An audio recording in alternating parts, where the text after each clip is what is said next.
আজকে যেহেতু ফ্রাইডে আর ফ্রাইডে মানেই তো স্পেশাল, তাই মা আজকে আমাদের জন্য দুপুরে বিফ বিরিয়ানি রান্না করছে। বিরিয়ানিতে অলওয়েজ মাই ফেভারিট। আমার তো মনে হয় প্রায় 100% মানুষের থেকে 90% মানুষ বিরিয়ানি খেতে পছন্দ করে। আজকে তোমাদের সাথে আমার মায়ের হাতের সাদামাটা এই বিরিয়ানির রেসিপিটাই শেয়ার করব। আশা করি তোমাদের কাছে খুবই ভালো লাগবে। অবশ্যই ভিডিওটা লাস্ট পর্যন্ত দেখবা। চলো দেখে আসি মা বিরিয়ানিটা কিভাবে রান্না করে। এখানে মা 3 কেজির মতো মাংস নিয়ে নিয়েছে, সুগন্ধি পোলার চাল নিয়ে নিয়েছে 2 কেজি, এরপর প্রয়োজন মতো নিয়ে নিয়েছে পেঁয়াজ কুচি, কাঁচা মরিচ, বিরিয়ানির মশলা আর যা যা লাগে সব ধরনের মশলা।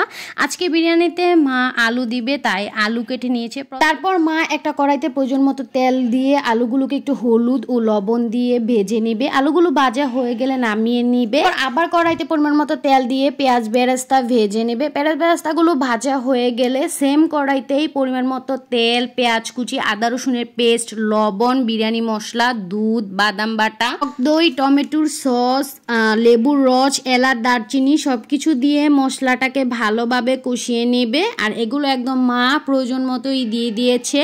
আর এই মশলাটাকে এখানেই ভালোভাবে নাড়তে থাকতে হবে, পুড়ে গেলে একদমই খেতে ভালো লাগবে না, পোড়া পোড়া গন্ধ আসবে। তারপর মা মশলাটাকে কষিয়ে মাংসগুলোকে দিয়ে দিবে। মাংসগুলোকে একদম লো আছে কষিয়ে নিতে হবে যতক্ষণ পর্যন্ত না মাংসটা সিদ্ধ না হয়ে যায়। এ সময় লো আছে মাংসটা রান্না করলে পুড়ে যাওয়ার চান্স থাকে না।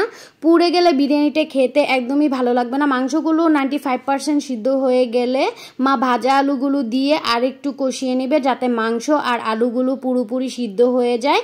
এদিকে মাংস সিদ্ধ হয়ে গেলে নামিয়ে নিয়ে একটা হাঁড়িতে প্রয়োজনীয় তেল, পেঁয়াজ কুচি, আদা রসুন বাটা, লবণ, প্রয়োজন মতো সব মশলা দিয়ে তেলে কিছুক্ষণ ভেজে নিয়ে আগে থেকে ধুয়ে রাখা পোলার চালগুলো দিয়ে দিবে। পোলার চালগুলোকে একটু ভেজে নিয়ে পরিমাণ মতো পানি দিয়ে দিবে। এখানে মা 2 কেজি চালের জন্য মোট 4 কেজি পানি ব্যবহার করেছে, যেহেতু মাংসে আগে থেকেই অল্প পরিমাণে ঝোল রয়েছে। চালগুলো 80% মতো সিদ্ধ হয়ে গেলে রান্না করা মাংসগুলো দিয়ে দেবে।